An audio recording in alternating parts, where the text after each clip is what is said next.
तो दोस्तों, कहानी की शुरुआत में हम बबलू बदमाश नाम के एक लड़के को देखते हैं जो कि दिखने में काफ़ी हैंडसम था और आज वो किसी से मिलने जा रहा था। वहीं दूसरी तरफ हम एक बूढ़ी आंटी पेटी पैक को देखते हैं जो एक होटल के कमरे में आती है। आंटी पेटी पैक वहाँ पर किसी का इंतज़ार कर रही थी, लेकिन वो बहुत ज़्यादा घबराई हुई थी। घबराहट के कारण कभी तो वो अपना सामान देख रही थी और कभी वो अपने आप को आईने में देख रही थी। लेकिन जब इससे भी बात नहीं बनती तो वो 2 30 ml के शॉट भी मार लेती है। कुछ देर बाद दरवाजे पर आहट होती है। आंटी पेटी पैक जब दरवाज़ा खोलती है तो उसके सामने बबलू बदमाश खड़ा होता है जो आंटी के बुलाने पर उससे मिलने आया था। और वो अंदर आते ही आंटी के गाल पर चुम्मी करता है और आंटी को भी बहुत अच्छा लगता है। दरअसल बबलू बदमाश एक जिगोलो था जिससे औरतें पैसे देकर अपनी पिंकी पिटवाया करती थी और आंटी पेटी पैक भी जीवन में पहली बार अपनी बूढ़ी तितली का चमगादड़ बनवाने वाली थी। अब आंटी बबलू बदमाश को देखकर खुश थी और थोड़ी नर्वस भी थी। दरअसल अपने सामने एक जवान लड़के को देखकर आंटी को अपनी उम्र पर शर्म आने लगी थी। वहीं बबलू बदमाश भी समझ गया था कि आंटी उनके सामने झिझक रही है और इसलिए वो आंटी से घुलने मिलने की कोशिश करता है और वो उससे पूछता है आप किस तरह करना चाहोगी, ताकि वो भी उसी के साथ उसकी तरह करके आंटी को खुश कर सके। लेकिन आंटी उसे कुछ बता नहीं रही थी और वो कहती है कि दरअसल 2 साल पहले मेरे पति की मौत हो गई थी और हाँ, मैं तुम्हें बता दूं कि मैंने आज तक अपने पति के साथ कुछ नहीं किया। जब भी वो मेरे करीब आता तो मैं उसे मना कर देती, जिससे उसका चूहा झाड़ियों में ही चिपका रह गया और कभी भी वो मेरे बिल में घुस नहीं पाया। दरअसल मुझे कभी मन ही नहीं किया कि मैं ये सब करूं और मेरे अंदर कभी वो करंट ही नहीं दौड़ा जो एक मर्द के छूने से एक औरत के अंदर दौड़ता है। अब आंटी पेटी पैक की बातों से बबलू बदमाश समझ चुका था कि उसे क्या और कैसे करना है, जिसके बाद वो उसे पकड़कर चूसने लगता है। लेकिन आंटी अभी भी ये सब करने में झिझक रही थी क्योंकि बबलू बदमाश उससे उम्र में बहुत ज़्यादा छोटा था। अब आगे आंटी बबलू बदमाश से कहती है कि तुम तो बहुत ही ज़्यादा हैंडसम हो, तुम्हारे लिए तो कोई भी लड़की पसर जाएगी।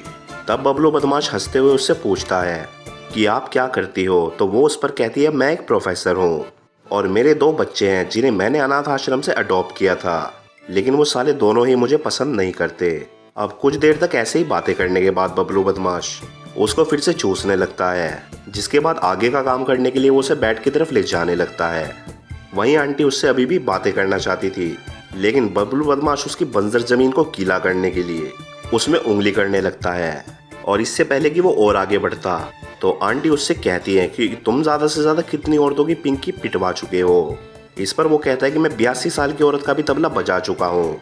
लेकिन उसके अगले ही दिन वो टपक गई, लेकिन वो उसकी आखिरी इच्छा थी। अब ये सुनकर आंटी खुश हो जाती है और कहती है मैं तो उसकी आधी उम्र की हूँ। वहीं बबलू बदमाश फिर से उसे गीला करने लगता है, पर तभी आंटी कपड़े बदलने का बहाना लगाकर वहाँ से भाग जाती है।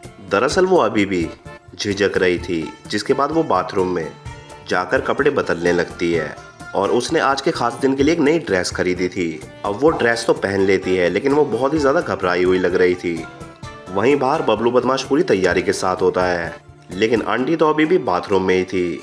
कुछ देर बाद जब आंटी बाहर आती है तभी अचानक बबलू से कहती है कि अगर तुम जाना चाहो तो जा सकते हो, मैं तुमसे पैसे वापस नहीं लूँगी। लेकिन अब बबलू बदमाश को भी खेत में मजदूरी करनी ही थी, इसलिए वो आंटी से कहता है कि आपको खुश करना ही अब मेरा काम है और मैं अपना काम पूरा करे बगैर यहाँ से नहीं जाऊँगा। ये कहकर वो उसके आम सहलाने की कोशिश करता है। अब बबलू बदमाश पूरे मूड में था, लेकिन आंटी पेटी पैक कभी भी उसके बारे में पूछे जा रही थी। वो बताता है कि मैं अपनी माँ के साथ रहता हूँ, लेकिन उनको मेरे काम के बारे में कुछ नहीं पता। वहीं आंटी भी उसे बताती है कि मेरा पति भी काम से लेट आता था और खाना खाकर सो जाता था, उसने कभी भी मुझसे प्यार किया ही नहीं और जब उसका मूड होता था वो तभी मेरे पास आता था। लेकिन मैं भी बहुत ज़्यादा चालाक थी, मैं उसे हाथ तक लगाने नहीं देती थी, जिससे वो परेशान होकर हाथ गाड़ी चलाकर अपना काम चलाता था। मेरे पति ने कभी ये जानना ही नहीं चाहा कि दरअसल मैं क्या चाहती हूँ और मुझे क्या पसंद है। और ऐसे ही बातें करते करते आंटी पेटी पैक रोने लगती है और तभी बबलू बदमाश उसे संभालते हुए फिर से चूसने लग जाता है। अब यहाँ से सीन शिफ्ट होता है और कुछ दिनों बाद आंटी पेटी पैक बबलू बदमाश को फिर से बुलाती है क्योंकि उसे उस दिन बबलू बदमाश के साथ बहुत मज़ा आया था।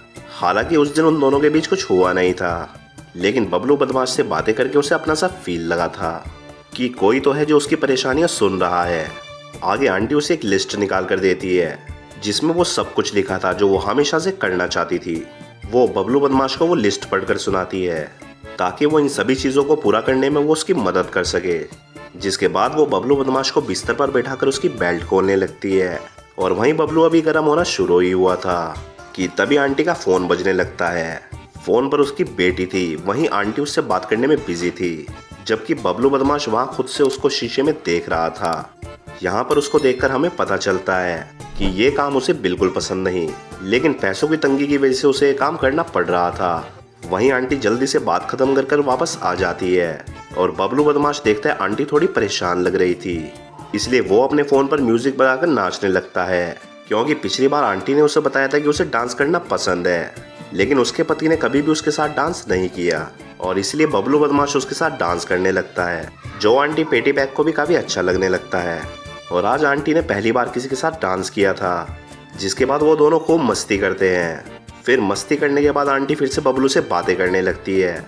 वो थोड़ा थक गई थी, इसलिए बबलू बदमाश उसे फिर से मसाज देने लगता है।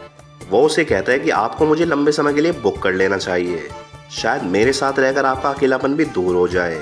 लेकिन आंटी कहती है कि मेरे पास इतने भी पैसे नहीं है कि मैं तुम्हें बार बार बुक कर सकूं। अब आंटी उसके जवान बदन को छूना चाहती थी, इसलिए उसके कहने पर बबलू बदमाश अपनी शर्ट उतारता है, जिसके बाद आंटी उसके शरीर के एक एक हिस्से को बड़ी गौर से देखने लगती है।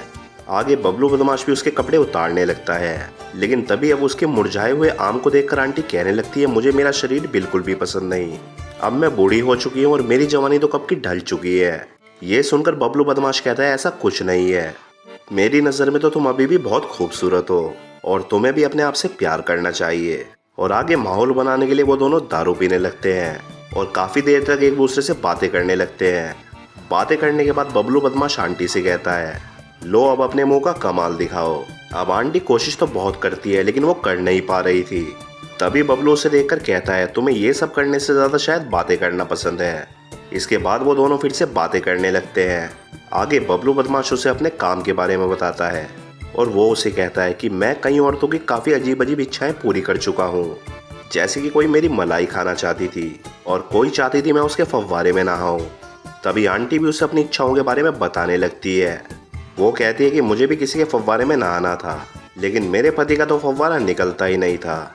अब वो एक दूसरे से ऐसे ही गंदी गंदी बातें करते हैं और आज का भी दिन बगैर मजदूरी के निकल जाता है। और कुछ दिनों बाद आंटी फिर से बबलू बदमाश को एक होटल में बुलाती है, जहाँ पर फिर वो दोनों एक दूसरे से बातें करते हैं।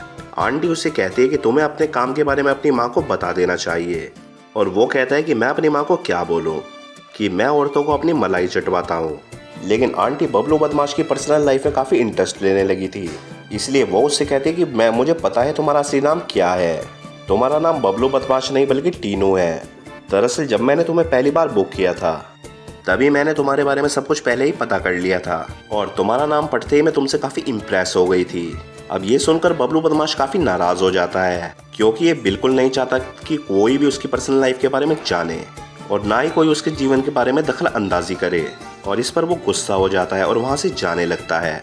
और जाते जाते वो उससे कहने लगता है कि तुम मुझे आज के बाद कभी भी मत बुलाना। पर तभी आंटी उससे कहती है कि मैं तो तुमसे फिर से मिलना चाहती हूँ। और वो जैसे ही जाने लगता है तभी आंटी उसे रोक लेती है कि टीनू मत जाओ। और ये सुनकर उसे और गुस्सा आ जाता है और उसका मन कर रहा था कि अभी भी उसे बुढ़िया को नरक में पहुंचा दूं, लेकिन फिर वो अपने गुस्से पर कंट्रोल कर लेता है और वो उसे कहता है कि मैं तुझे श्राप देता हूँ कि तेरी गुफा हमेशा बंजर रहेगी और कोई भी मजदूर अगर इसमें मजदूरी करेगा तो उसका हथियार गल जाएगा। आंटी उसे कहती है कि प्लीज़ ऐसा मत बोलो। और बबलू बदमाश कहता है तुम्हें कैसा लगेगा अगर मैं तुम्हारे स्टूडेंट्स को बता दूं कि तुम मुझे पैसे देकर अपनी पिंकी पिटवाना चाहती हो। अब आंटी के पास इसका कोई जवाब नहीं होता, लेकिन फिर भी वो उसे यही कहते हैं कि हर माँ अपने बच्चे से बहुत ज़्यादा प्यार करती है, इसलिए तुम्हें अपनी माँ को सब कुछ बता देना चाहिए। लेकिन ये सुनकर बबलू बदमाश गुस्से में वहाँ से चला जाता है और उसके जाने से आंटी काफ़ी दुखी हो जाती है। तभी वो देखती है बबलू बदमाश फिर से वापस आ जाता है।